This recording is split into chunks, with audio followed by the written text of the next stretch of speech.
Bab 161, tertangkap. Apa itu? Para penjaga kota bulan gelap pada dasarnya terdiri dari binatang buas berupa ular. Ma King adalah satu-satunya pengecualian. Wujud binatangnya adalah seekor babon. Kali ini, dia secara pribadi ditugaskan oleh penguasa kota Dark Moon City. Alasannya pasti sudah diketahui sejak sebulan yang lalu. Saat itu, Ma King melarikan diri kembali ke kota bulan gelap bersama Yiwu. Mereka melihat Raja Binatang Buas dari kota bulan gelap, dan Yiwu benar-benar memanfaatkan kesempatan itu untuk merayunya. Sekarang setelah Raja Binatang memanjakan Yiwu, mereka berdua menjalin hubungan yang panas. Ma King, di sisi lain, telah kehilangan kepercayaan dari kuil kota utama karena dia telah gagal dalam 2 misi berturut-turut. Dia tidak hanya dihukum, tetapi dia juga kehilangan hak untuk menjadi pendeta tinggi di kuil bulan gelap.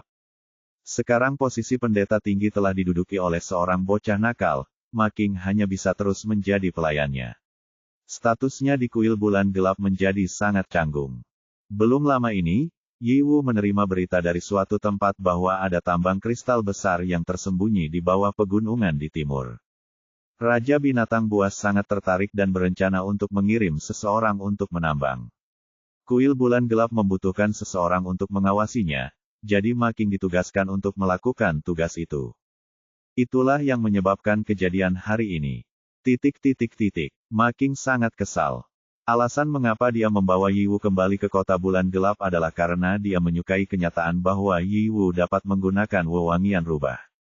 Teknik rahasia yang dapat menyihir binatang buas jantan ini dapat memiliki efek yang tak terduga bahkan jika digunakan berulang-ulang.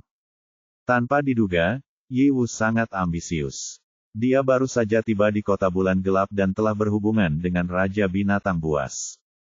Sekarang setelah dia memiliki Raja Binatang sebagai pendukungnya, statusnya pun meningkat. Sebaliknya, dia bukan saja tidak mendapat jabatan sebagai imam besar di kuil, tetapi dia juga dikirim ke tempat terkutuk ini untuk menambang. Dia benar-benar merasa sedih. Ma King marah dan berteriak pada binatang buas itu, "Mengapa kalian begitu lambat? Cepatlah! Jika tanaman merambat mineral itu tidak dicabut sebelum gelap, kalian semua akan dihukum." Binatang ular itu sebenarnya cukup terganggu. Mereka adalah penjaga, bukan budak. Mengapa mereka harus diperintah? Meskipun Ma King dikirim ke sini hanya untuk mengawasi, semua orang tahu betul bahwa dia dikirim ke sini oleh kuil. Dia sudah jatuh sampai titik ini, tapi masih berani bersikap sombong.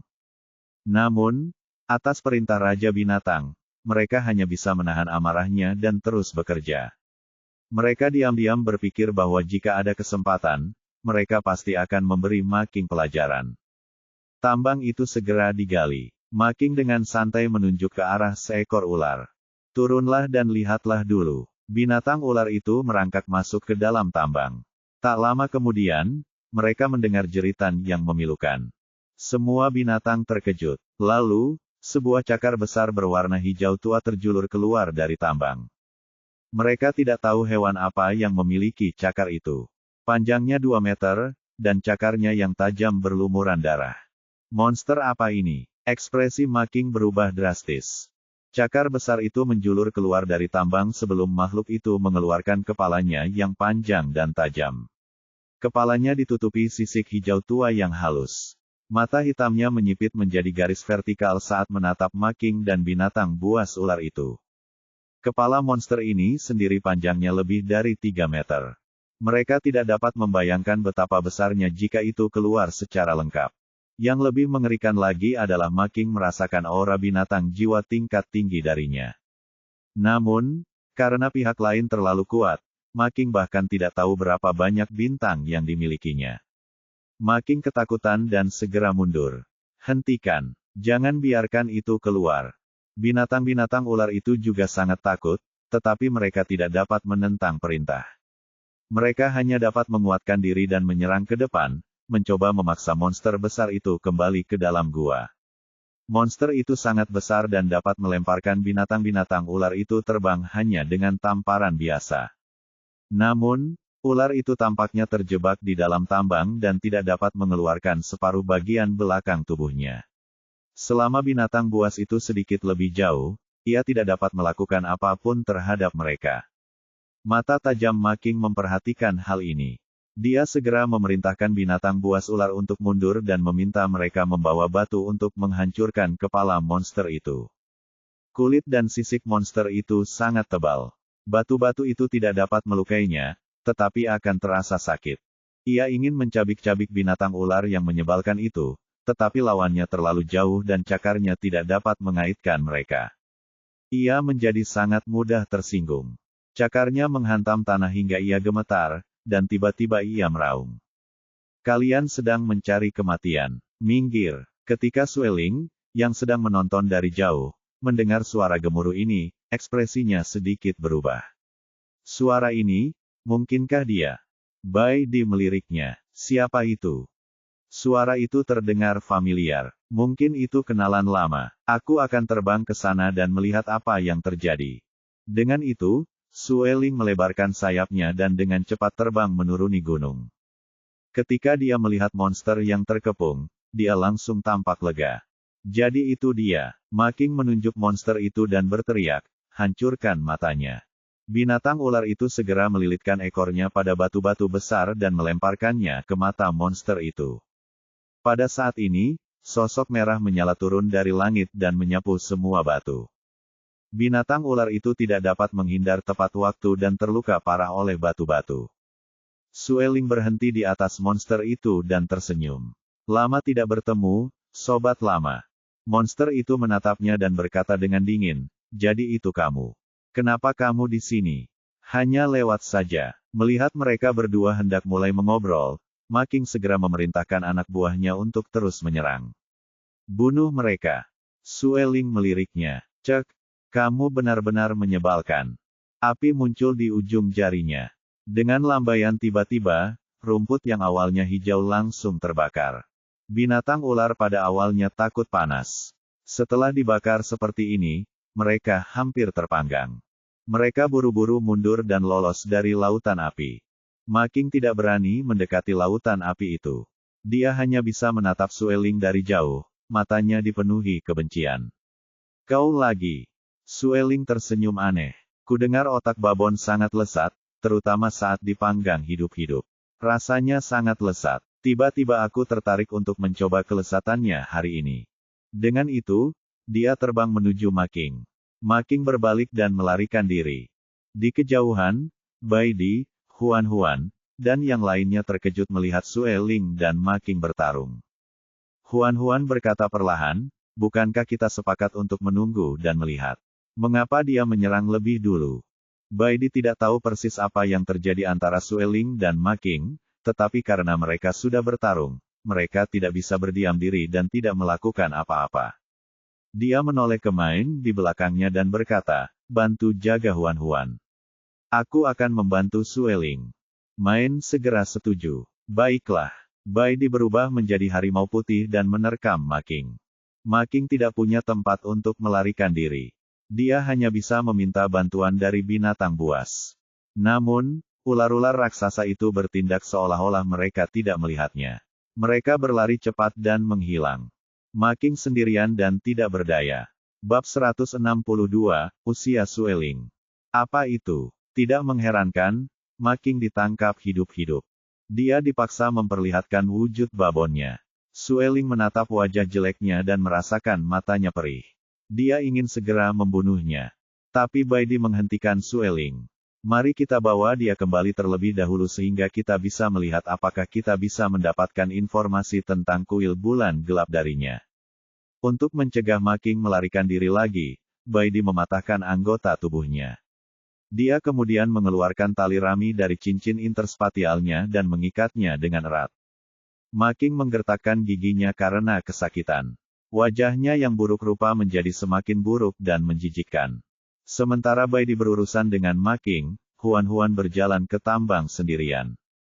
Dia menatap monster besar di depannya. Monster itu tampak seperti terenggiling, tetapi ukurannya puluhan kali lebih besar dari terenggiling biasa. Terenggiling tiba-tiba bertanya, gadis kecil, kamu memiliki aura kayu ilahi. Apa hubunganmu dengan klan kayu ilahi? Huan tercengang. Klan kayu ilahi apa? Suku yang telah melindungi hutan ilahi selama beberapa generasi. Mereka menyebut diri mereka sebagai klan hutan ilahi. Trenggiling itu meliriknya. Dari penampilanmu yang konyol, kamu seharusnya bukan dari klan hutan ilahi. Tapi mengapa kamu memiliki aura hutan ilahi? Sueling berjalan mendekat dan berkata sambil tersenyum, karena dia memiliki benih kayu ilahi. Trenggiling itu sedikit terkejut. Bukankah kayu suci telah hancur? Bagaimana mungkin masih ada benih yang tersisa? Kamu harus bertanya padanya. Sueling dan Trenggiling menatap Huan-Huan pada saat yang sama. Huan-Huan merasa gugup dan gelisah. Aku tidak bisa mengatakannya. Itu rahasiaku. Dia mengatakannya dengan terus terang sehingga Trenggiling dan Sueling tidak dapat memahami inti persoalannya. Trenggiling itu memperlambat suaranya. Apapun alasannya, karena kamu bisa mendapatkan benih kayu ilahi, itu berarti kamu ditakdirkan dengan kayu ilahi. Aku harap kamu bisa memperlakukannya dengan baik. Huan-Huan mengangguk tanda setuju. Saya akan melakukannya. Sueling dan Bai Di bekerja sama menggali tambang. Trenggiling akhirnya bisa menggerakkan tubuhnya dan keluar dari tambang yang sempit itu. Tubuhnya jauh lebih besar dari yang dibayangkannya. Tubuhnya yang besar panjangnya lebih dari 10 meter. Jika dia bergerak sedikit saja, tanah akan bergetar. Kulitnya yang hijau tua ditutupi sisik tebal. Jelaslah bahwa dia sangat kuat. Huan-Huan tercengang saat pertama kalinya melihat Trenggiling sebesar itu. Semenjak dia datang ke dunia ini, dia benar-benar belajar banyak. Melalui perkenalan, semua orang mengetahui bahwa nama Trenggiling itu adalah Canggu. Huan-Huan tak dapat menahan diri untuk bertanya, tidak bisakah kau mengambil bentuk manusia? Kalau saja dia berubah menjadi manusia, dia tidak akan terjebak di tambang tadi. Canggu sedikit tertegun. Huan-Huan melihat ekspresinya dan bertanya ragu-ragu, jangan bilang kau tidak memikirkannya. Canggu, dia benar-benar tidak memikirkan hal itu. Sueling tidak bisa menahan tawa. Hahaha, kamu tertidur selama bertahun-tahun. Apakah kamu akhirnya kehilangan akal? Bagaimana kamu bisa melupakan hal seperti itu? Canggu menatapnya dengan dingin. Kenapa kamu masih berisik sekali? Saya bisa menertawakan lelucon ini selama setahun. Hahaha.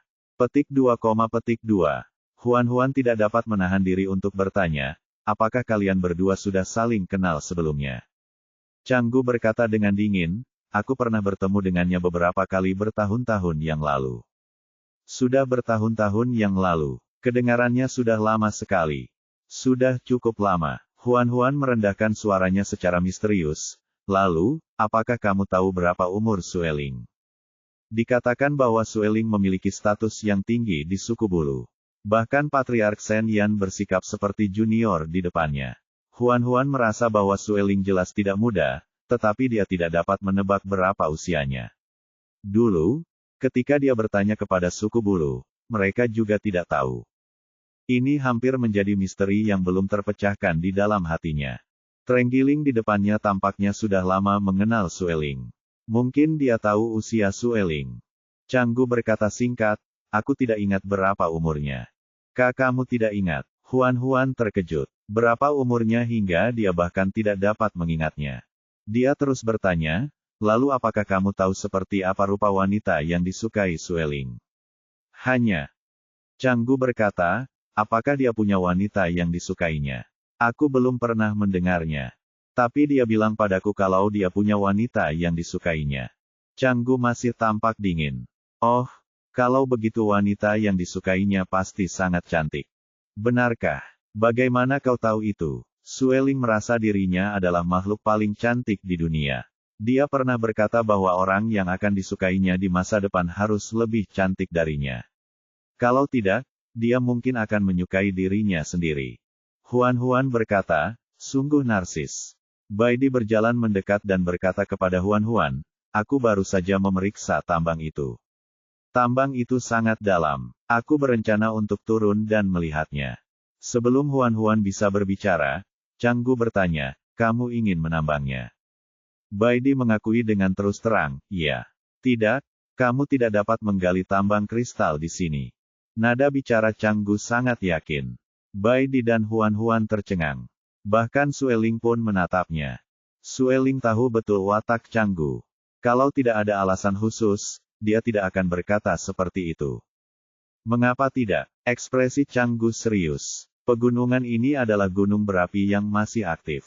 Bagian bawah gunung dipenuhi magma. Itu semua berkat tambang kristal sehingga gunung berapi itu tidak meletus selama bertahun-tahun. Jika Anda menggali tambang kristal dan gunung berapi itu meletus, semua yang ada dalam radius 1000 mil akan terbakar menjadi abu. Huan mendongak. Ia tidak menyangka bahwa pegunungan megah ini adalah gunung berapi yang masih aktif. Sueling bertanya sambil tersenyum tipis, itukah sebabnya kau menjaga tempat ini dan tidak membiarkan orang lain menambang di tempat ini? Canggu tidak mengatakan ya ataupun tidak. Di sini hangat. Aku bisa tidur dengan sangat nyaman.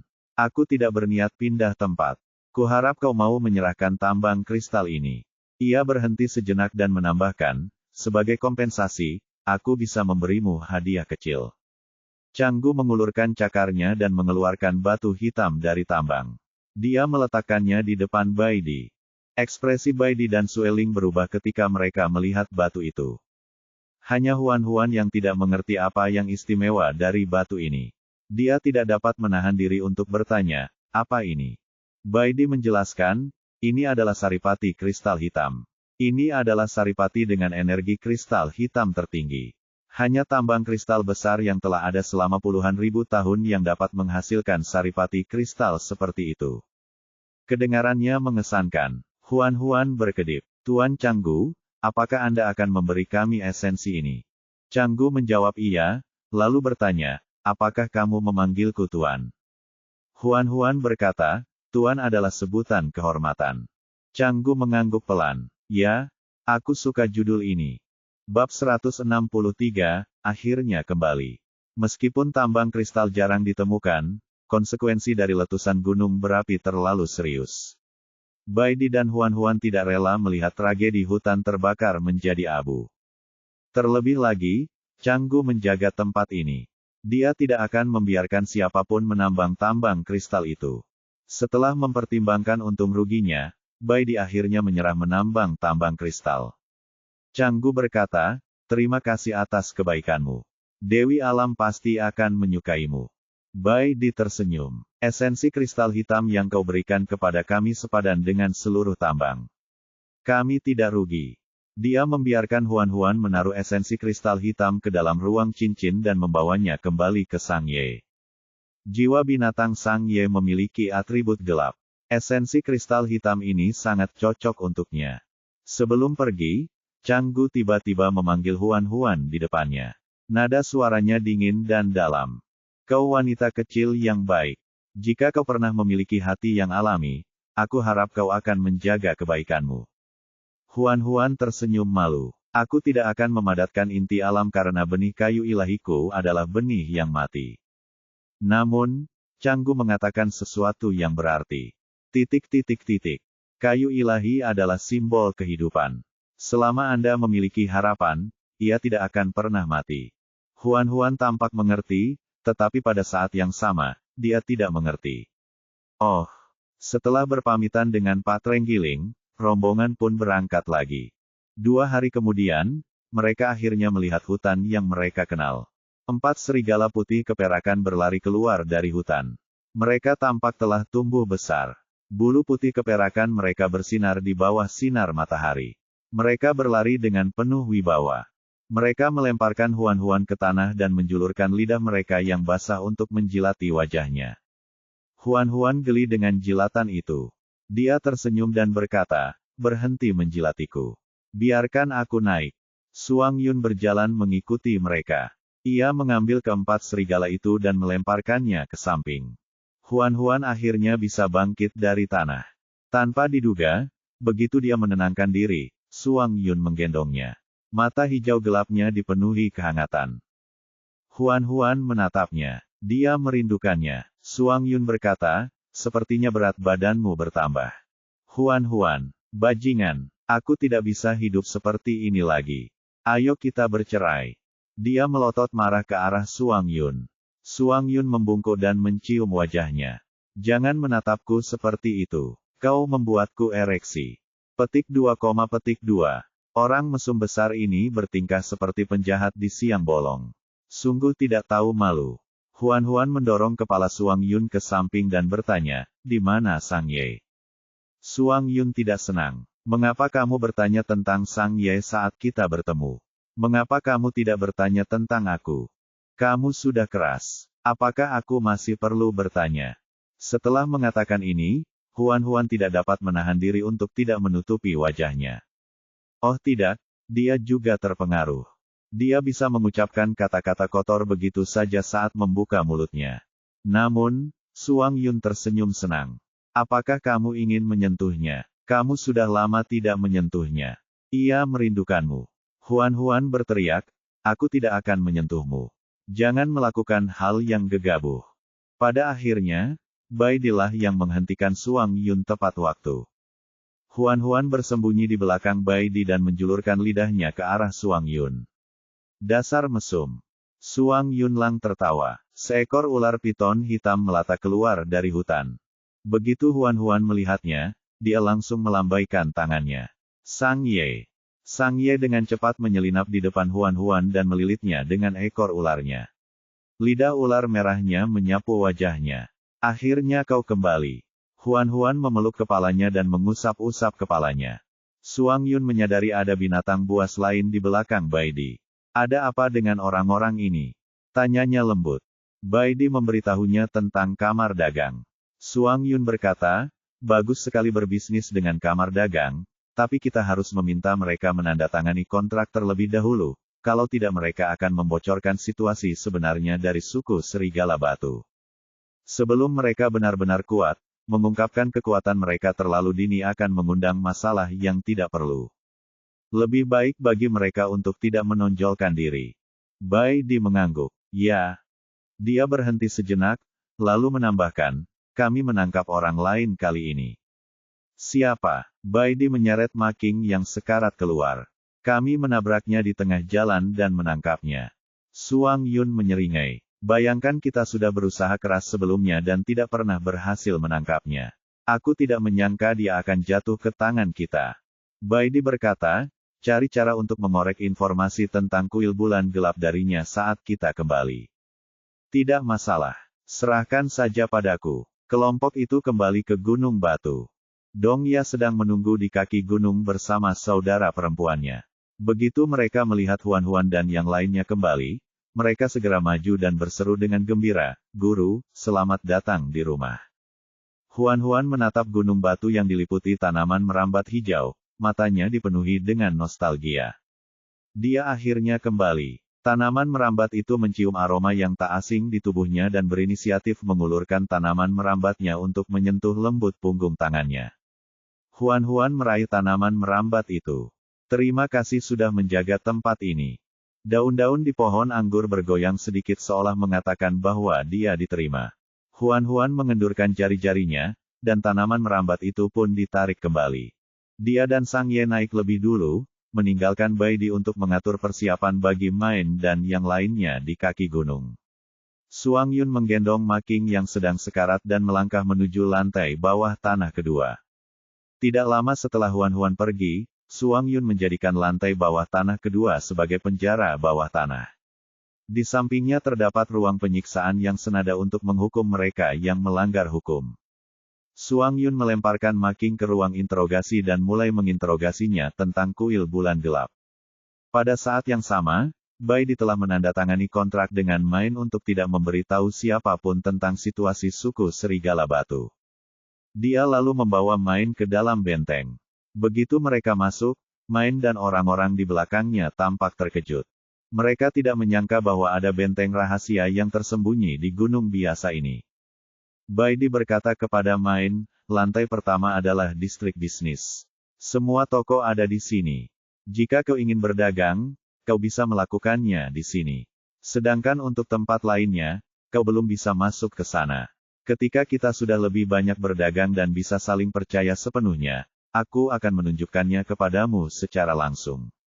Main mengangguk cepat. Jangan khawatir, Yang Mulia. Kami tidak akan pergi begitu saja. Aku meminta seseorang untuk membuat beberapa rumah di ruang bawah tanah agar kamu bisa tinggal di sana. Tempatnya mungkin agak sederhana. Silakan bertahan untuk sementara waktu. Kami masih berusaha menyempurnakannya. Anda sangat baik, Yang Mulia. Merupakan kehormatan besar bagi kami untuk tinggal di benteng yang begitu besar. Baidi berkata, aku bukan pangeran lagi. Kau tidak perlu memanggilku Yang Mulia lagi. Panggil saja aku dengan namaku. Main segera berkata, tidak. Statusmu sangat mulia. Sebagai rakyat jelata, bagaimana kami bisa memanggilmu dengan namamu?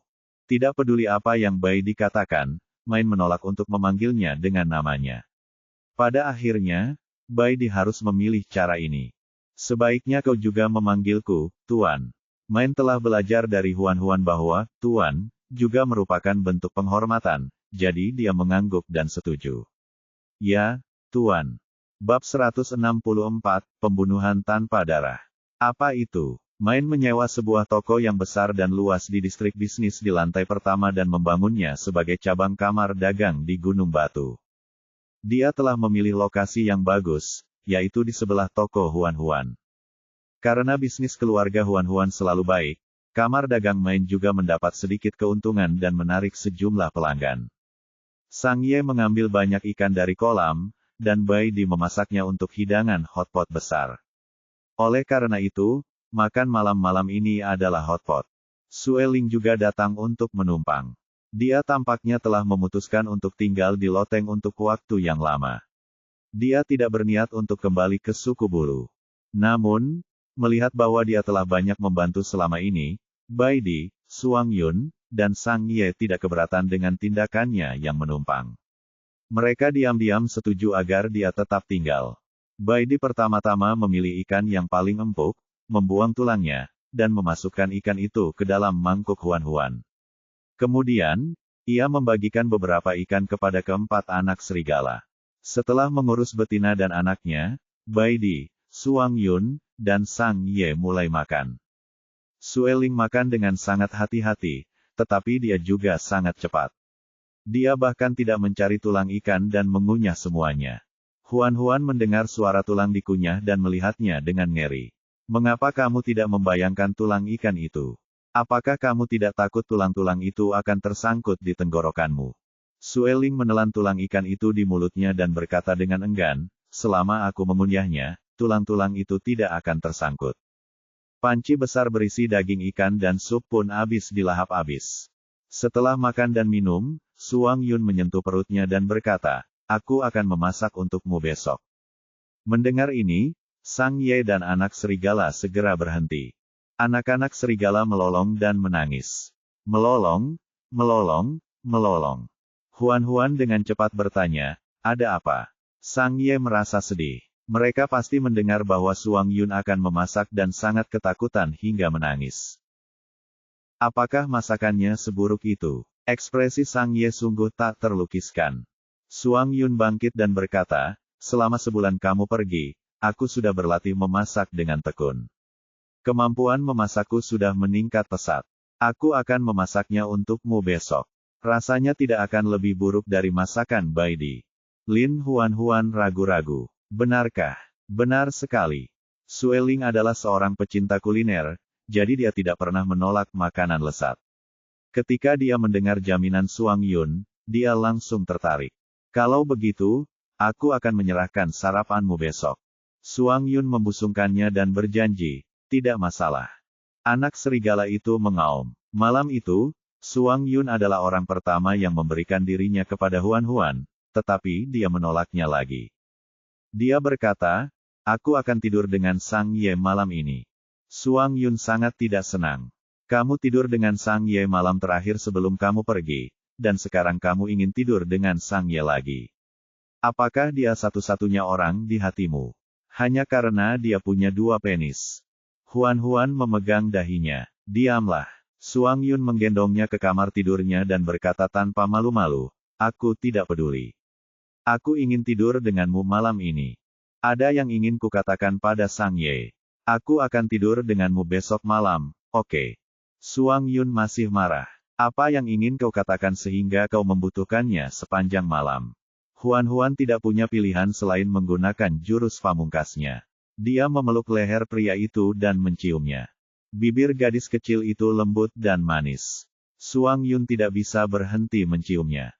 Baru saat mereka berdua terengah-engah, Huan Huan bergerak mundur. Bibirnya merah, dan matanya berbinar. Suaranya lembut. Biarkan aku tidur dengan Sang Ye malam ini, oke. Hati Suang Yun kini seperti genangan air. Ia tidak sanggup menolak permintaan gadis kecil itu, jadi ia hanya bisa mengalah tanpa daya. Baiklah. Huan Huan kembali mencium pipinya dengan keras. Aku sangat menyukaimu. Ujung telinga Suang Yun memerah. Dia mengalihkan pandangannya. Huan Huan keluar dari kamar tidur Suang Yun dan diam-diam berjalan ke kamar tidur Sang Ye. Sang Ye sedikit terkejut melihat Huan Huan masuk. Kenapa kamu di sini? Kupikir kamu akan tidur dengan Suang Yun malam ini. Huan Huan menghampirinya dan memeluk lengannya. Bagaimana kalau aku tinggal bersamamu malam ini? Sang Ye mengangkatnya dan meletakkannya di pangkuannya. Tentu saja. Huan Huan menatapnya dan menyadari bahwa kulitnya tetap pucat. Bahkan kulitnya terasa dingin saat disentuh. Dia mengeluarkan esensi kristal hitam dari cincin interspatialnya. Ini untukmu. Sang Ye pernah melihat saripati kristal sebelumnya, tetapi itu hanyalah saripati kristal hijau atau kristal biru. Selain itu, ukurannya hanya sebesar kuku jari. Potongan besar saripati kristal hitam itu sungguh merupakan harta karun yang langka. Dia mengambil saripatinya dan segera merasakan kekuatan dahsyat yang terkandung dalam kristal itu. Kekuatan itu sangat cocok dengan jiwa binatangnya. Sebelum dia sempat bersiap, tubuhnya sudah mulai secara otomatis menyerap energi atribut gelap dalam esensi kristal. Sang Ye tiba-tiba menampakkan wujud binatangnya. Seekor ular piton besar memenuhi seluruh kamar tidur dan perlahan-lahan terjepit ke pintu. Huan Huan melihat tubuh ular piton itu bersinar dengan kilau hitam samar. Esensi kristal hitam melilit binatang ular itu, dan cahayanya semakin terang. Sang Ye, Huan Huan berteriak dengan cemas. Ada apa? Ular piton itu mendongak ke arahnya di ambang pintu. Ia menjulurkan lidahnya dan mengusap pipinya. Jangan khawatir, katanya dengan suara serak. Aku baik-baik saja. Baidi dan Suang Yun mendengar keributan itu dan keluar dari kamar mereka. Suang Yun tampak terkejut melihat ular piton di kamar tidur. Apa yang terjadi padamu? Sang Ye berkata, saya sedang menyerap energi dalam esensi kristal. Baidi melihat esensi kristal yang telah membungkusnya dan mengerutkan kening. Kekuatan atribut kegelapan yang terkandung dalam esensi kristal ini sangat besar. Kamu harus cukup siap sebelum menyerapnya. Jika kamu tidak mencernanya dengan baik, tubuhmu akan meledak karena energinya. Sang Ye menghela napas. Saya baru saja menyentuh esensi kristal, tetapi tubuh saya tanpa sadar mulai menyerapnya. Saya tidak bisa mengendalikan tubuh saya. Tidak ada jalan lain. Baidi berkata, pelan-pelan saja. Prosesnya mungkin sedikit tidak nyaman. Kamu harus melewatinya. Jika kamu benar-benar tidak bisa, beritahu kami. Kami akan memikirkan cara. Jangan memaksakan diri. Saya mengerti. Energi yang terkandung dalam esensi sangat jauh melampaui imajinasi orang biasa. Butuh waktu sehari semalam bagi Sang Ye untuk menyerap semua energinya. Apalagi setelah masalah dengan Sang Ye, Suang Yun menyediakan memasak sarapan sendiri keesokan harinya. Adapun rasa sarapannya, Huan Huan merasa jika dia tidak menyukai seseorang di masa mendatang, dia akan mengundang mereka ke rumahnya dan membiarkan Suang Yun memasak untuk mereka. Dia bisa melakukan pembunuhan tanpa menumpahkan darah. Bab 165, Meranggas. Tanda tanya, energi esensi kristal tidak hanya agung, tetapi juga sangat murni. Setelah Sang Ye menyerapnya, dia tidak dapat kembali ke bentuk manusianya. Huan Huan sangat mengkhawatirkannya dan tetap berada di sisinya untuk membantu merawatnya. Pada hari ketiga, semangat Sang Ye sedikit meningkat. Dia berkata, saya mungkin maju. Huan Huan menyentuh tubuh ular piton itu. Apakah kamu membutuhkan bantuan kami? Sang Ye menjulurkan lidah ularnya dan menjilat pipinya. Aku mungkin harus berganti kulit kali ini, jadi aku harus meninggalkan gunung batu dan mencari tempat yang aman di luar. Huan Huan bertanya, tidak bisakah kamu melepaskan kulitmu di gunung batu itu? Bukankah ada 2 lantai kosong di bawah tanah? Ini adalah tempat yang besar dan tenang. Anda bisa pergi ke sana untuk berganti kulit. Mustahil. Mengapa? Sang Ye menjelaskan dengan sabar, binatang ular membutuhkan banyak air untuk berganti kulit. Terlebih lagi, ketika aku berganti kulit, aku akan menimbulkan keributan besar. Saya khawatir saya akan menghancurkan fondasi benteng. Saya tidak bisa melepaskan kulit saya di sini. Tak berdaya, Huan hanya bisa menghela nafas. Baiklah, kami akan melakukan apa yang kamu katakan. Huan dan Bai Di menyuruh Sang Ye keluar dari benteng. Suang Yun masih sibuk menginterogasi Ma Qing dan tidak punya waktu untuk keluar. Sang Ye telah memilih danau itu. Di sanalah dia pertama kali kawin dengan Huan. Danau itu senyap seperti cermin. Kunang-kunang yang dulu terbang kemana-mana telah menghilang. Ular piton hitam itu perlahan merayap ke dalam air. Dia kembali menatap Huan dan Bai Di, yang berdiri di tepi pantai. Kalian kembali dulu, katanya. Aku akan kembali sendiri setelah aku melepaskan kulitku. Huan dengan cepat bertanya, berapa lama waktu yang dibutuhkan? Saya tidak tahu waktu pastinya. Paling cepat 1 atau 2 hari. Mungkin paling lama 1 atau 2 bulan.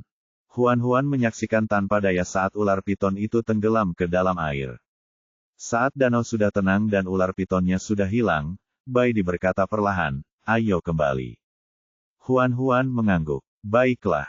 Bai Di menjelma menjadi seekor harimau putih dan merendahkan dirinya sehingga betina kecil itu bisa naik ke punggungnya. Ketika dia duduk, dia bangkit dan kembali ke gunung batu. Huan melihat kembali ke danau dan berdoa dalam hati. Dia berharap Sang Ye berhasil melepaskan kulitnya dan keluarga mereka dapat bersatu kembali. Suang Yun menginterogasi Ma Qing selama beberapa hari, hampir menyiksanya sampai mati. Dia memberitahu Bai Di dan Huan hasil interogasi. Ma Qing adalah pelayan ilahi dari kuil bulan kegelapan. Dia selalu berada di sisi imam besar dan dianggap sebagai pembantu terpercaya imam besar. Namun, orang ini sangat ambisius dan ingin menggantikan imam besar. Sayangnya, meski imam besar sudah tua, namun kesehatannya masih baik. Dia tidak menunjukkan tanda-tanda kematian. Beberapa waktu yang lalu, Ma Qing tidak bisa menunggu lebih lama lagi, jadi dia diam-diam meracuni imam besar sampai mati dan menjebak Sang Ye. Mendengar ini, Huan sangat marah. Jadi, dialah yang menjebak Sang Ye atas pembunuhan, menyebabkan dia melarikan diri. Bai Di membelai punggungnya. Tenang, biarkan Suang Yun menyelesaikannya. Huan menjadi tenang dan bertanya, mengapa Ma Qing menjebak Sang Ye? Biarpun dia ingin menggantikan imam besar, pasti ada kambing hitam lain di kuil, kan? Saat kebanyakan orang menjebak orang lain, mereka akan memprioritaskan orang-orang yang terlihat lebih mudah ditindas. Bagaimanapun juga, Sang Ye sepertinya bukan orang seperti itu. Suang Yun berkata, karena Sang Ye adalah calon berikutnya yang ditunjuk oleh imam besar. Statusnya di kuil bulan gelap adalah yang kedua setelah imam besar. Huan dan Bai Di tercengang. Mereka hanya tahu bahwa Sang Ye dibesarkan di kuil bulan gelap, tetapi mereka tidak tahu bahwa dia sebenarnya adalah penerus imam besar. Huan merasakan hawa dingin di hatinya. Pertama, dia membunuh imam besar, lalu dia menjebak Sang Ye. Dia menyingkirkan 2 pesaing sekaligus. Pemikiran dan metode Ma Qing memang kuat. Namun, Bai Di sangat menyadari ada sesuatu yang tidak beres. Jika Ma Qing hanya ingin menyingkirkan pesaingnya, dia seharusnya mencapai tujuannya saat Sang Ye meninggalkan kuil bulan gelap. Mengapa dia bersusah payah memburu Sang Ye? Dia bahkan memaksa keluar garis keturunan iblis yang tersembunyi di tubuh Sang Ye. Setelah mendengar analisanya, Huan juga merasa bahwa segala sesuatunya tidak sesederhana itu. Bai Di berkata, Ma Qing pasti hanya mengatakan sebagian kebenarannya. Dia masih menyembunyikan banyak hal. Saya akan terus menginterogasinya. Orang ini sangat licik. Kata-katanya bercampur dengan kebenaran. Kadang-kadang, dia bahkan dengan sengaja mengatakan sesuatu yang aneh untuk membuatku bingung. Suang Yun menggaruk rambut pendeknya yang berwarna putih keperakan. Ngomong-ngomong, dia mengatakan hal lain hari ini. Bai Di dan Huan memandangnya. Apa itu? Dia mengatakan bahwa alasan imam besar menunjuk Sang Ye sebagai penggantinya adalah karena imam besar adalah kakek Sang Ye. Setelah beberapa saat, Huan akhirnya memahami hubungan tersebut. Dia sangat terkejut. Imam besar adalah kakek Sang Ye. Ya, ayah Sang Ye adalah seorang pendosa. Dia sudah lama dieksekusi karena berkolusi dengan setan. Sang Ye seharusnya dieksekusi juga, tapi karena perlindungan ekstrim dari imam besar, dia nyaris tidak selamat. Imam besar sangat protektif terhadap Sang Ye dan selalu membawanya untuk mengasuhnya. Dia bahkan berencana untuk membiarkan dia mewarisi posisi imam besar. Karena itu, Ma Qing cemburu pada Sang Ye dan dengan sengaja menjebaknya. Semua ini terdengar logis. Tapi Huan merasa ada yang tidak beres. Tapi dia tidak tahu apa yang salah. Dia tidak bisa menahan diri untuk tidak bertanya, apa yang dikatakan Ma Qing seharusnya benar, bukan? Suang Yun berkata, aku tidak bisa menjamin semuanya benar, tapi Ma Qing tidak seharusnya berbohong tentang Sang Ye. Bagaimanapun, Sang Ye ada di Gunung Batu. Jika dia berbohong, selama Sang Ye maju untuk menghadapinya, Ma Qing akan segera menyerahkan diri. Dia sangat licik. Dia tidak cukup bodoh untuk membuat kesalahan tingkat rendah seperti itu. Bai Di mengangguk setuju. Huan berkata perlahan, Sang Ye tidak hanya dijebak karena membunuh imam besar, tapi dia juga dijebak karena mencuri artefak suci. Mungkinkah artefak suci itu juga dicuri oleh Ma Qing? Aku sudah menanyakan hal ini pada Ma Qing.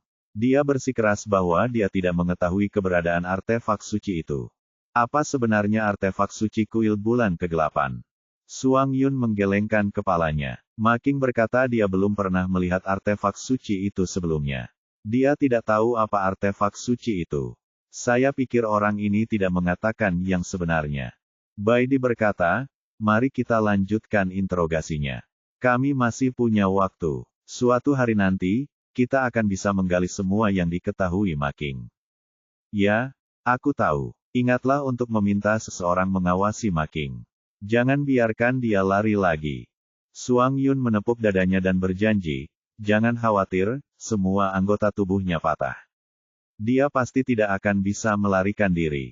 Selain itu, saya sudah meminta Jiu Yuan untuk mengawasi selnya. Tidak akan ada kesalahan kali ini. Saya harap begitu. Apa yang tidak disangka-sangka oleh Suang Yun adalah bahwa wajahnya akan ditampar oleh kenyataan keesokan harinya. Bab 166, dia meninggal. Ma Qing telah disiksa hingga tidak dapat dikenali lagi. Dia dikurung di ruang bawah tanah dan sekarat. Jiu Yuan dan binatang jantan lainnya bertugas menjaganya.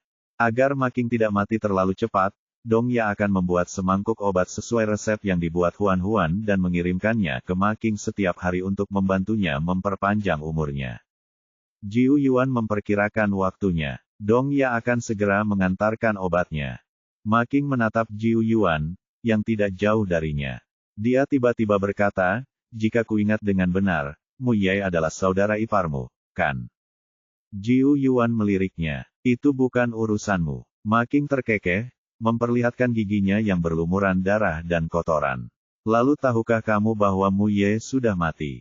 Jiu Yuan, dari kelihatannya, kamu sudah tahu. Apakah kamu ingin tahu mengapa Mu Ye meninggal?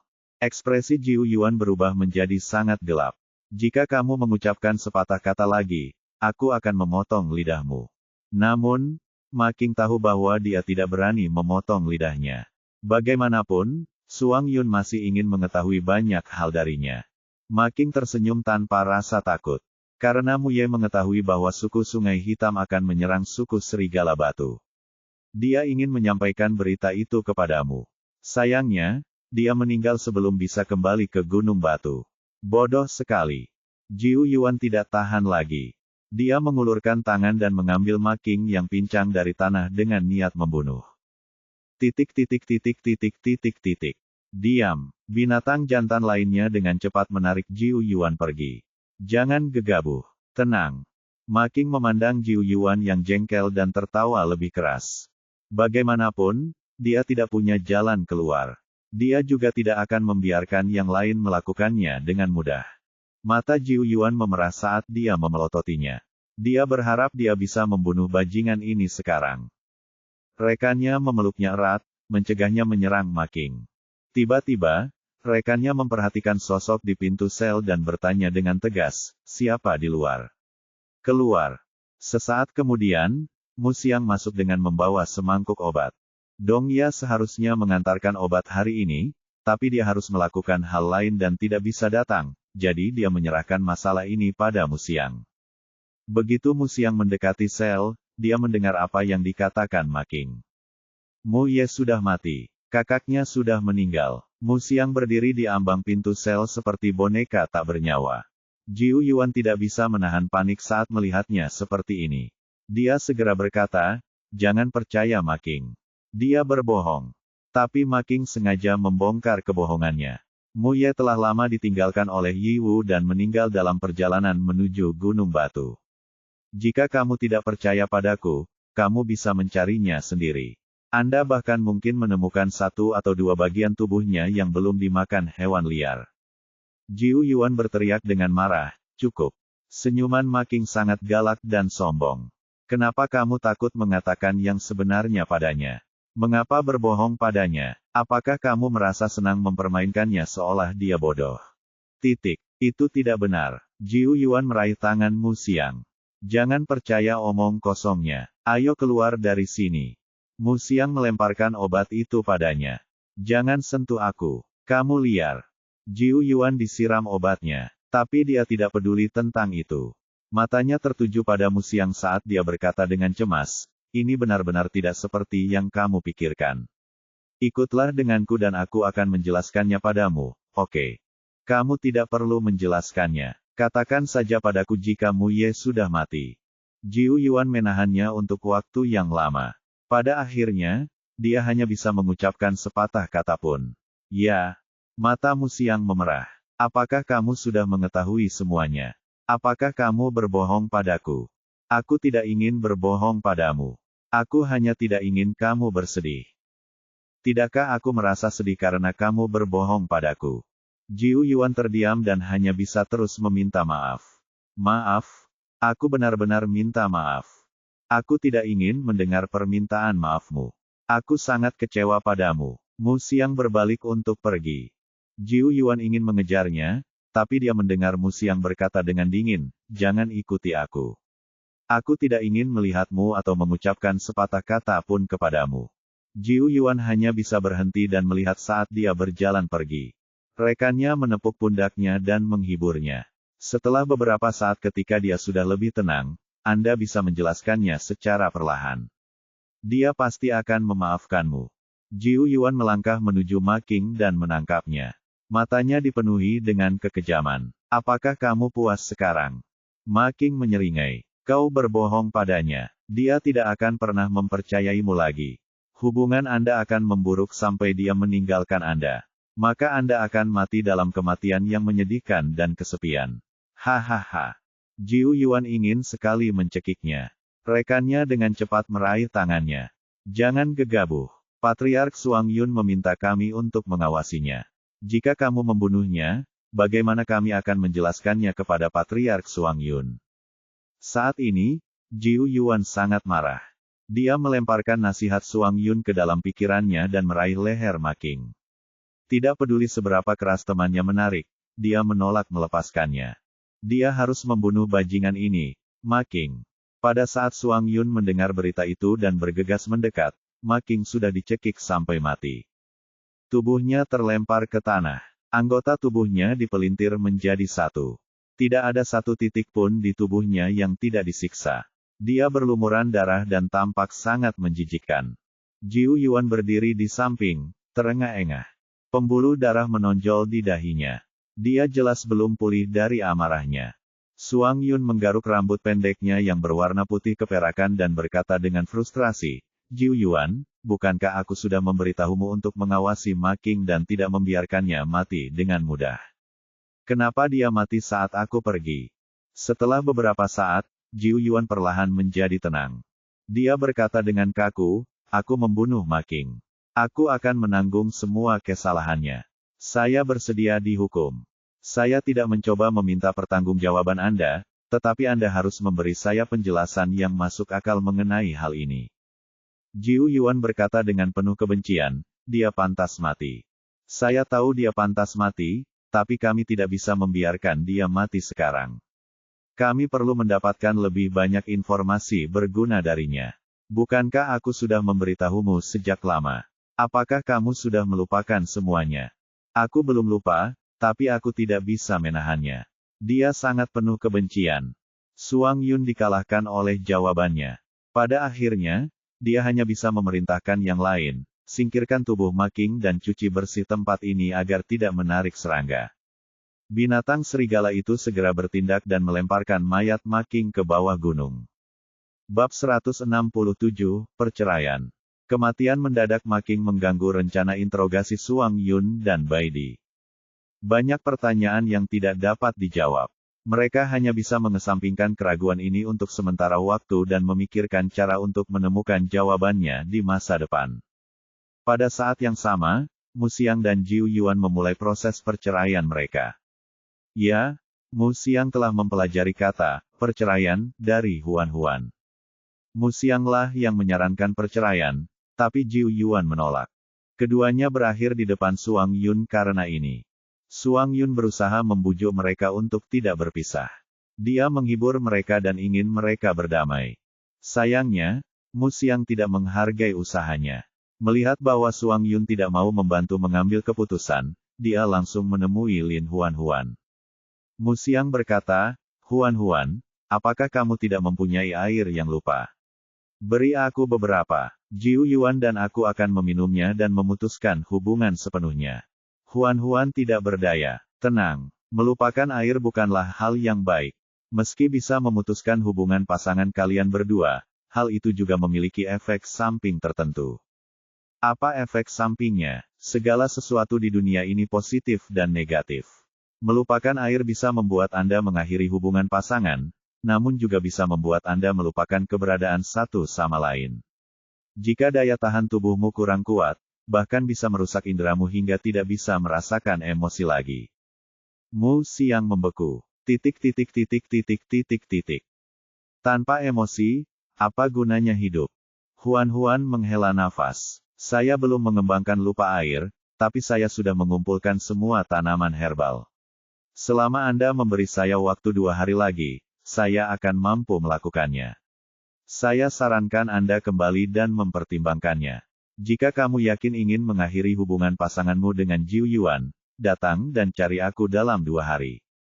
Mu Xiang tercengang lagi. Kenapa kamu tidak membujukku untuk berdamai dengan Jiu Yuan?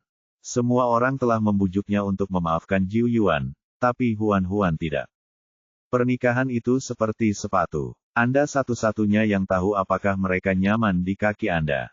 Tidak ada orang lain yang bisa berempati. Jika menurutmu pernikahan ini tidak tertahankan bagimu, maka akan sangat melegakan bagi kalian berdua untuk berpisah.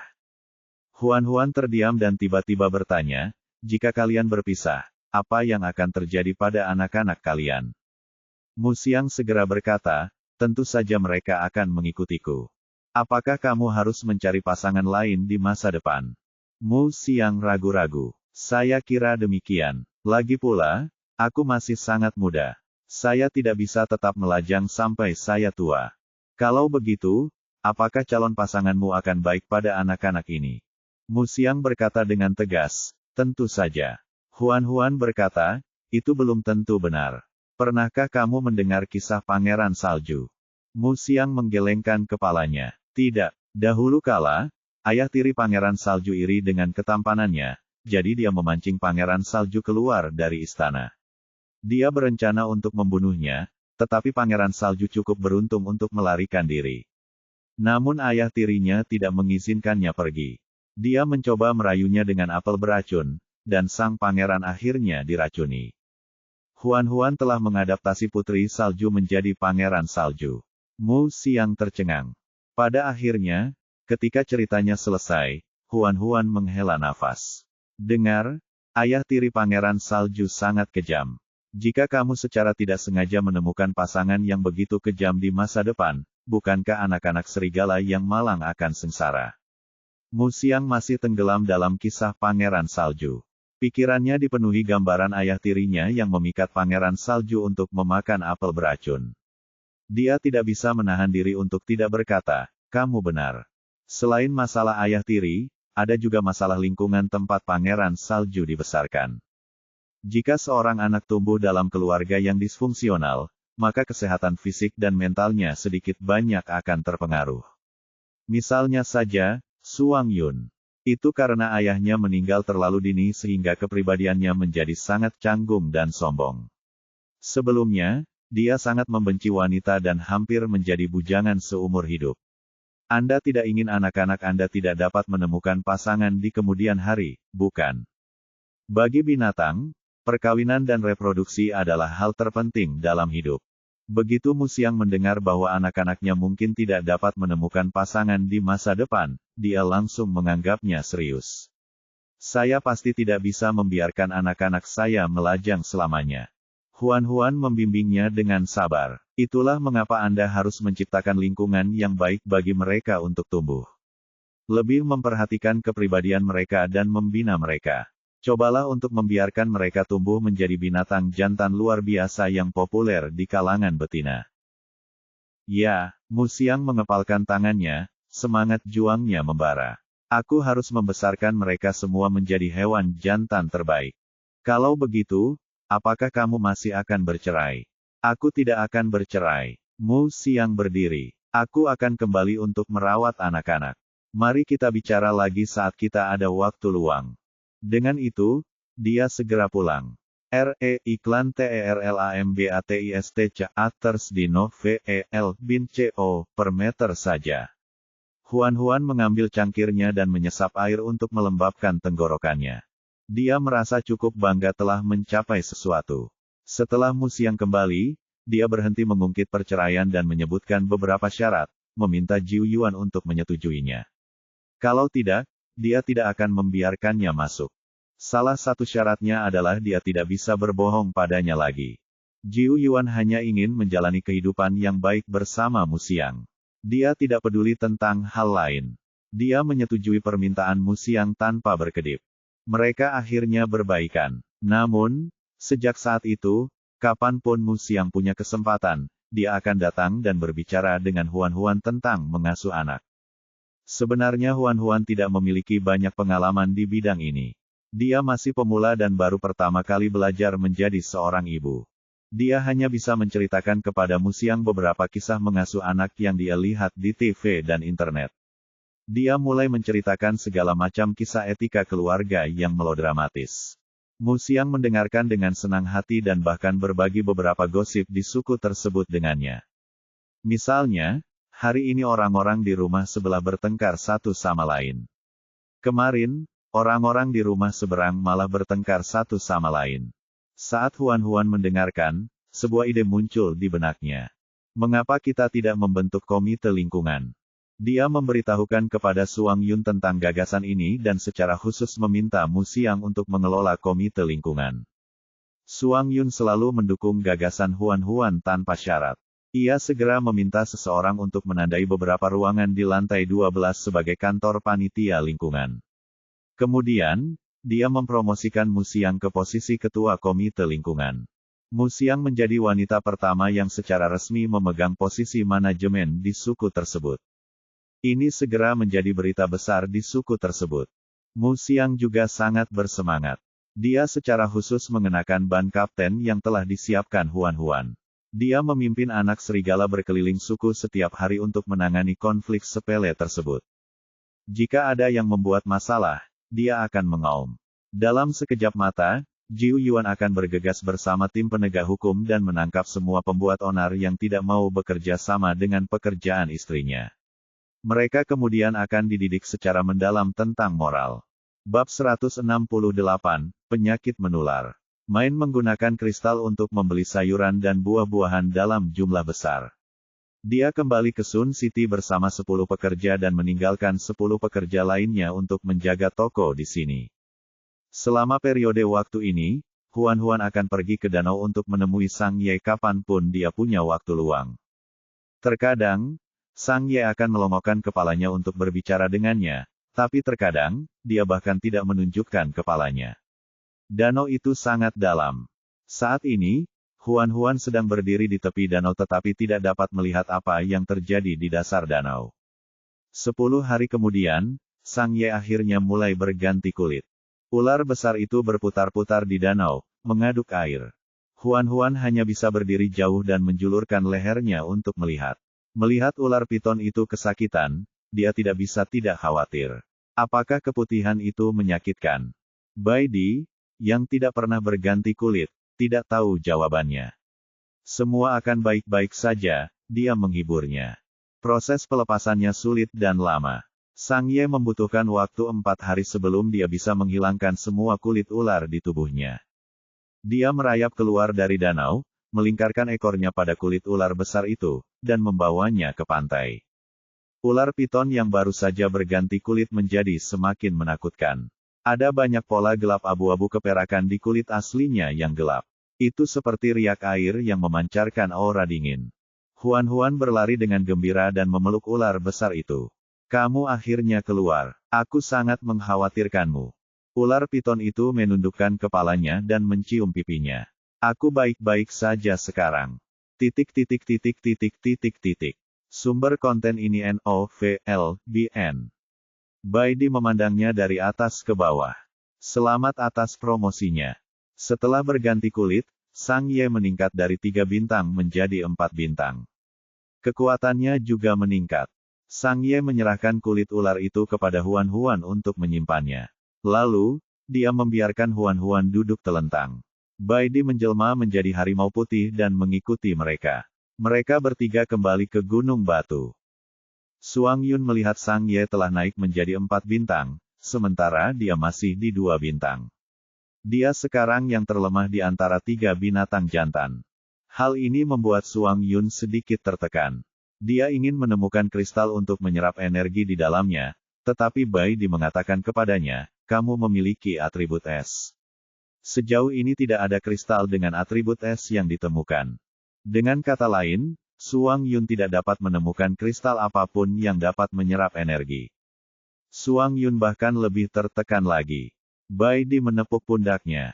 Silver Frost White Wolf adalah spesies spesial. Selama Anda dapat membangkitkan jiwa binatang buas Anda dapat mengembangkan atribut es Anda sendiri. Tidak seperti binatang biasa di mana meskipun mereka membangkitkan jiwa binatangnya, mereka tidak dapat mengembangkan atribut apapun. Mereka harus mengandalkan peluang dan bakatnya untuk membangkitkan atribut mereka secara acak. Dalam aspek ini, kamu jauh lebih beruntung daripada binatang biasa. Tetapi tanpa kristal, saya tidak tahu bagaimana cara meningkatkan kekuatan saya. Suang Yun menggaruk rambut pendeknya yang berwarna putih keperakan, terlihat sangat bermasalah. Terakhir kali dia naik level adalah saat pertarungannya dengan suku Serigala Sungai Hitam. Apakah dia harus melawan orang-orang di seluruh dunia untuk naik level? Bai Di berkata, mungkin orang yang lebih tua tahu caranya. Ayahku adalah satu-satunya kerabatku. Bagi Suang Yun, ibunya sama sekali tidak bisa dianggap sebagai keluarga. Bai Di berpikir sejenak. Asal-muasal Silvery Frost White Wolf sangat misterius, dan jumlahnya sangat sedikit. Saya pernah mendengar bahwa ada totem serigala putih beku keperakan di wilayah salju. Mungkin Anda bisa menemukan jejak serigala putih beku keperakan di sana. Wilayah bersalju juga dikenal sebagai wilayah paling utara. Tempat itu tertutup es dan salju sepanjang tahun. Tidak ada sehelai rumput pun yang tumbuh di sana, dan populasinya jarang. Perjalanan panjang dari Gunung Batu ke kawasan salju. Jika Suang Yun pergi, dia tidak akan kembali dalam waktu sekitar 1 tahun. Dia ragu-ragu. Bukan karena dia takut perjalanannya akan lama, melainkan karena dia tidak tega meninggalkan Huan-Huan dan anak-anaknya. Bai Di berkata, jangan terburu-buru mengambil keputusan. Lagi pula ini hanya dugaan saja. Setelah kami mengumpulkan lebih banyak informasi dan memastikan bahwa memang ada serigala putih beku keperakan di wilayah salju, kami akan menemani Anda ke sana. Suang Yun tersentuh. Kamu benar-benar saudara yang baik. Pergi dan istirahat. Biarkan aku memasak malam ini. Bai Di dengan cepat menariknya kembali. Saudaraku, mari kita bicarakan hal ini. Jangan memasak. Pada akhirnya, Bai Di berusaha keras untuk menghentikan Suang Yun yang bertekad untuk memasak. Bai Di membuat makan malam seperti biasa. Kuah kental berbahan tulang ditemani pai daging renyah dan sayur mayur. Enak sekali. Melihat semua orang makan dengan nikmat, Suang Yun mau tidak mau bertanya, apakah masakanku benar-benar kalah dengan masakan Bai Di? Huan memandangnya dengan penuh kasih. Mengapa kamu membandingkan semut dengan gajah? Petik 2, Huan mengelus kepala serigalanya. Makanlah makanannya dengan patuh. Jangan memasak lagi. Suang Yun menoleh ke Bai Di. Apakah makananku seburuk itu? Bai Di terdiam beberapa saat, tapi dia memutuskan untuk tidak terlalu mengejutkan Suang Yun. Dia berkata dengan lembut, jika kamu bisa menghilangkan bulu ayam dan mencuci organ dalamnya saat kamu memasak daging di masa depan, makanan itu mungkin bisa dimakan. Huan mengangguk dengan penuh semangat. Ya. Dia merasa mual membayangkan makan sesuap ayam berbulu. Sang Ye berkata dengan lemah, pada bulan setelah kamu pergi, Suang Yun berlatih memasak di rumah setiap hari. Saya dan anak-anak dipaksa makan makanannya selama sebulan penuh. Anak-anak serigala mendongak dari mangkuk nasi mereka. Mengaum. Masakan ayah hanyalah mimpi buruk serigala. Suang Yun kaget. Ia tidak menyangka setelah melatih keterampilan kulinernya selama lebih dari sebulan, ia akan menghadapi penolakan semua orang. Pada akhirnya, dia hanya bisa menyerah dengan menyesal. Huan membuat bubuk obat infertilitas sesuai resep dan menyerahkannya kepada Sueling. Ambil ini kembali dan larutkan bubuknya ke dalam air. Biarkan betina dari suku bulu meminum semangkuknya setiap hari. Kami akan melihat cara kerjanya dalam 3 bulan. Jika tidak berhasil, saya akan memikirkan cara lain. Sueling membungkuk dan mengendus. Bedak itu berbau aneh. Dia mengerutkan kening. Apa yang kamu tambahkan? Mengapa baunya sangat aneh? Itu hanya tumbuhan dan serangga yang digiling menjadi bubuk setelah dikeringkan. Suku bulu sangat menerima serangga. Sueling tidak berpikir ada yang salah dengan itu. Dia mengambil bedak itu dan terbang mencari Sen Yan. Sayuran dan buah-buahan baru sudah matang kembali. Hewan-hewan itu bergiliran memanen hasilnya. Itu sibuk di ladang sayur dan kebun buah-buahan. Saat ini, beberapa pasien tiba-tiba muncul di tempat tinggal sementara di kaki gunung. Orang pertama yang mengetahui hal ini adalah Jiu Yuan. Seperti biasa, saat membawa orang untuk berpatroli, ia menemukan beberapa binatang mengintai di tempat tinggal sementara. Dia menangkap mereka dan bertanya kepada mereka tentang hal itu. Baru saat itulah dia mengetahui bahwa kerabat mereka sedang sakit. Namun, penyakit mereka bisa saja menular. Jiu Yuan segera memberitahu Suang Yun tentang hal ini. Huan kebetulan berada di sampingnya. Dia mengikuti Suang Yun menuruni gunung. Ada banyak binatang yang tinggal di tempat tinggal sementara. Lingkungan hidup jauh lebih rendah daripada benteng. Rumah-rumah itu dibangun dari batu dan kayu. Organisasinya berantakan, dan beberapa rumah bocor. Untungnya, ada undang-undang, dan setidaknya ada ketertiban. Tidak ada yang akan mati di sini. Bab 169, Penyakit Darah Mati. Huan mengeluarkan sutra salju, memotongnya menjadi beberapa bagian, dan membagikannya kepada Suang Yun dan Jiu Yuan. Dia berkata, tutup mulut dan hidungmu dengan ini agar kamu tidak terinfeksi. Suang Yun dan Jiu Yuan patuh melakukan apa yang diperintahkan. Upstodete dari N0V, Elbin, Copper Meter. Hewan yang sakit telah diisolasi dan ditempatkan di ruangan yang sama. Suang Yun dan Jiu Yuan masuk lebih dulu, diikuti oleh Huan. Saat dia melangkah memasuki ruangan, dia tiba-tiba mendengar pemberitahuan sistem. Selamat kepada tuan rumah karena telah memicu misi acak. Tolong obati pasien yang terkena penyakit darah mati ini. Setelah misi selesai, hadiah akan langsung diberikan kepada tuan rumah. Apa itu penyakit darah mati? Dia belum pernah mendengarnya. Ada 12 pasien. Mereka dibaringkan di tanah dengan jerami dan kulit di bawahnya. Wajah mereka pucat pasi, bibir mereka kering, mata mereka cekung, dan tubuh mereka kurus kering seperti kayu bakar. Mereka tampak seperti telah dihisap kering oleh roh tertentu. Tubuh mereka tak bernyawa. Suang Yun dan Jiu Yuan belum pernah melihat penyakit seperti itu sebelumnya. Mereka hanya bisa melihat Huan-Huan dan menaruh harapan padanya. Huan-Huan mengenakan sarung tangan kulit dan membuka mulut pasien. Ia memeriksa gigi dan lidah mereka, lalu membuka kelopak mata mereka dan memeriksa bola mata mereka. Dia tidak tahu apa penyakitnya, jadi dia hanya bisa berbisik ke sistem. Bocah kecil, apa itu penyakit darah mati? Sistem 438 menjelaskan, sumber penyakit ini adalah iblis yang bermutasi. Hanya dengan meminum darah iblis yang bermutasi, seseorang akan menderita penyakit ini. Pada tahap awal penyakit, pasien akan terlihat pucat dan kurus. Pada tahap tengah, pasien akan pingsan. Pada akhirnya, hanya ada dua kemungkinan. Apa hasilnya? Luka pasien akan bernanah dan mereka akan mati, atau mereka akan menjadi budak iblis. Mereka akan menjadi monster tak berakal yang membunuh. Hati Huan-Huan menjadi dingin. Ini lebih terdengar seperti racun daripada penyakit. Mirip seperti racun yang pernah dibacanya dalam novel fantasi di masa lalu. Racun itu akan menguasai korbannya. Itu sangat kejam dan aneh. Dia segera bertanya, bisakah itu disembuhkan? Mantra penyembuhan kuil dapat menyembuhkan penyakit darah mati, dan begitu pula daging inangnya.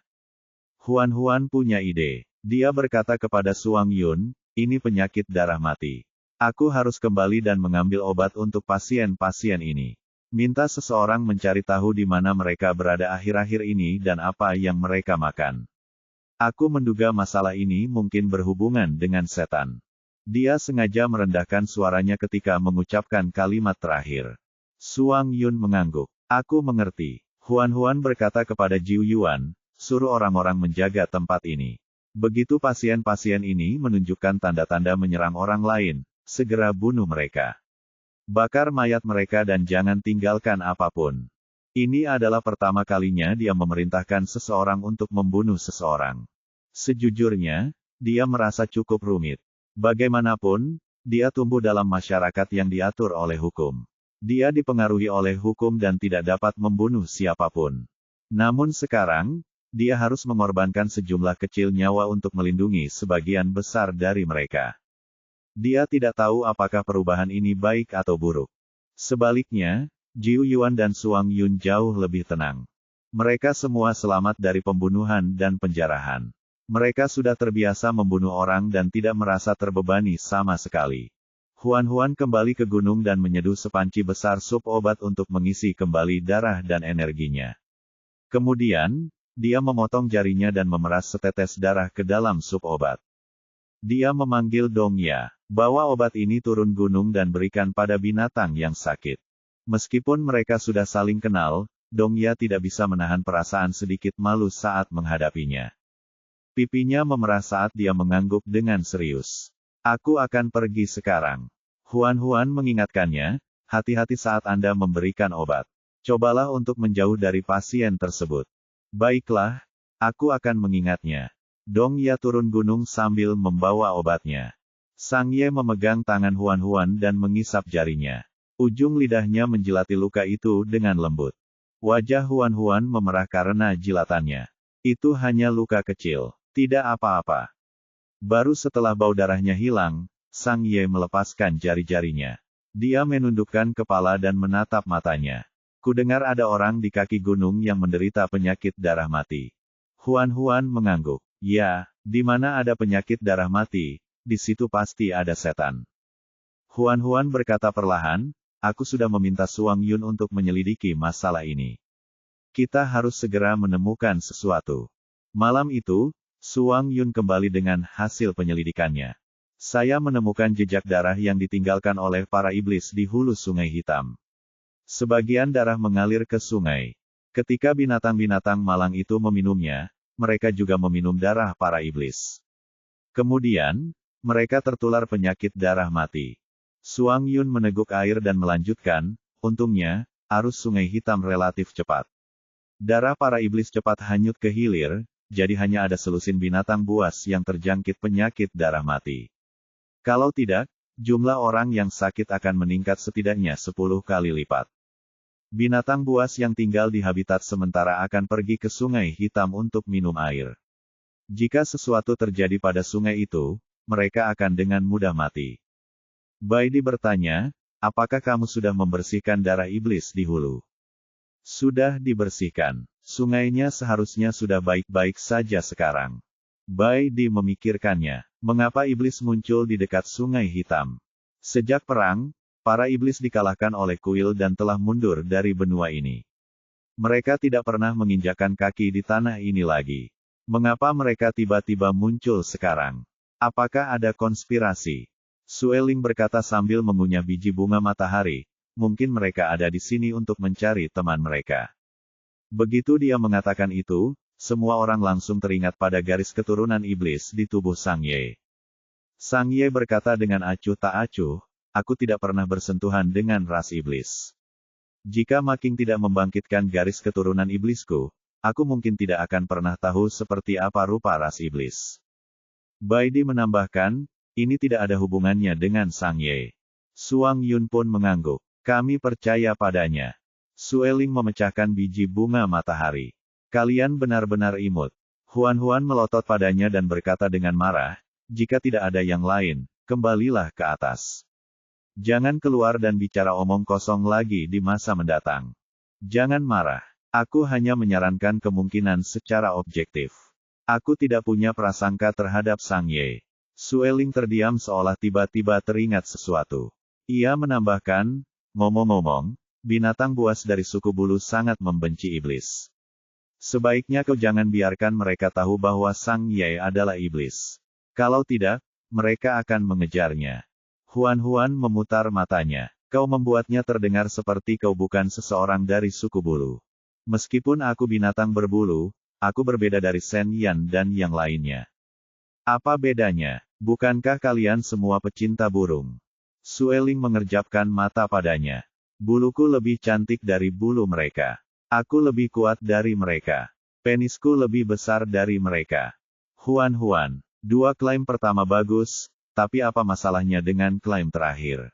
Apakah kau pernah melihat semua binatang jantan dari suku bulu? Kalau tidak, bagaimana kau bisa tahu bahwa penismu lebih besar dari mereka? Bab 170, saya tidak mengharapkan Anda menjadi sistem seperti itu. Sistem tidak berbohong kepada Huan-Huan. Darahnya berfungsi. 3 hari kemudian, pasien di tempat tinggal sementara terbangun. Meski mereka masih sangat pucat, semangat mereka jauh lebih baik. Mereka bisa bangun dan berjalan-jalan. Huan-Huan menulis resep penyembuhan dan meminta Dong Ye menyiapkan obatnya. Setelah diseduh, dia akan mengirimkannya ke pasien. Setelah kejadian ini, reputasi Huan-Huan menyebar di kediaman sementara. Semua hewan tahu bahwa suku serigala batu memiliki betina yang kuat. Tidak hanya cantik dan manis, namun kemampuan medisnya juga sangat baik. Dia bahkan bisa menyelamatkan hewan yang sekarat dari kematian. Huan-Huan tidak menyangka bahwa dirinya telah menjadi orang hebat yang berani ikut campur dalam pekerjaan malaikat maut. Dia sedang memeriksa Crystal Mall. Setelah misi merawat pasien penyakit darah kematian selesai, sistem mengirimkan hadiah langsung ke Huan-Huan. Kado itu terbungkus kulit binatang dan tampak menggembung. Hadiahnya juga relatif ringan. Huan-Huan dengan penasaran membuka kulit binatang itu dan melihat 3 set pakaian dalam tertata rapi di dalamnya. Huan-Huan terkejut. Anak kecil, saya tidak berpikir Anda akan menjadi sistem seperti itu. Sistem 438 disusupi. Sistem misi secara otomatis memperbarui hadiah yang paling sesuai dengan lingkungan tempat tinggal tuan rumah.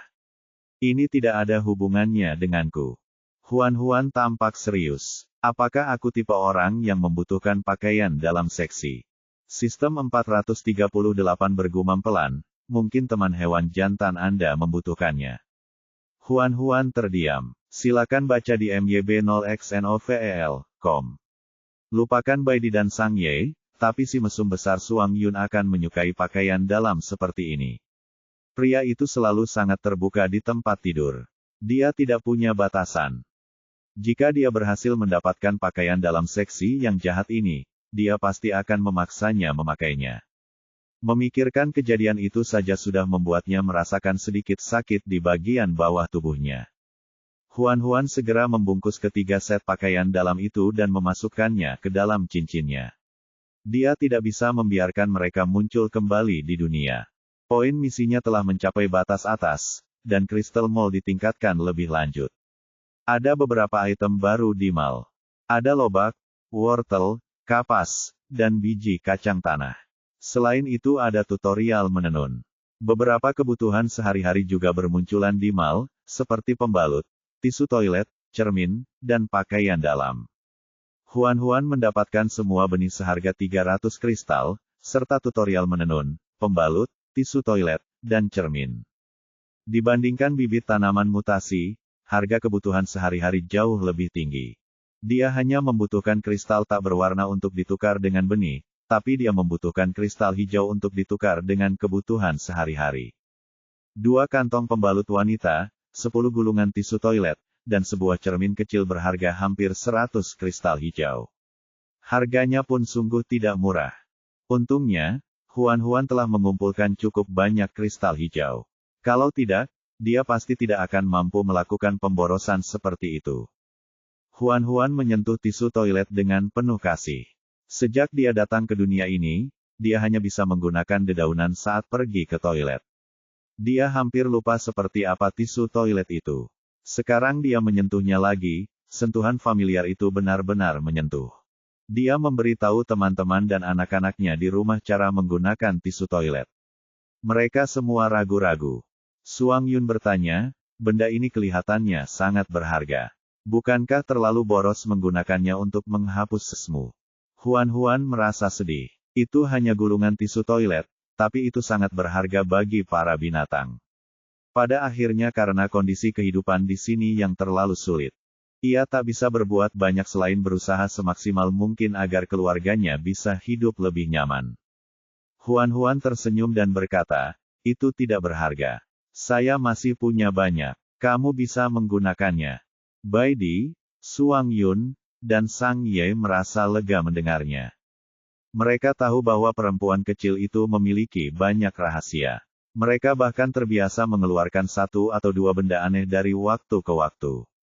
Mereka diam-diam tidak melanjutkan masalah tersebut. Tidak peduli dari mana perempuan kecil itu berasal, dia sudah ada di sini.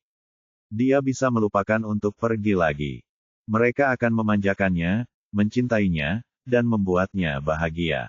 Huan menyerahkan benih tanaman mutasi yang telah dia tukarkan kepada ketiga temannya.